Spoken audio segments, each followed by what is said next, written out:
Marami pa rin talaga hindi naniniwala na wala pang 50 ay makakagawa ka na ng ganito kasarap na cake. Tumabo sa takilya yung video ko nung gumawa ako ng Milo egg cake. At dahil wala nga akong magawa, susubukan naman natin ngayon gamit ang 2 pakete ng Bear Brand at 2 piraso ng itlog.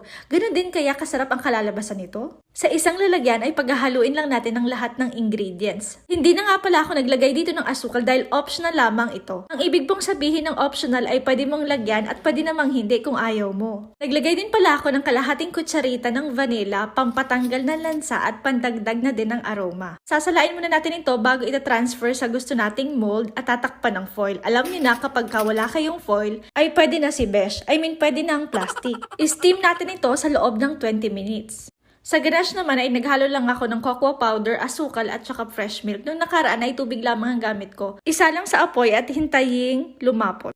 Natapos na nga ang 20 minutos at meron ka ng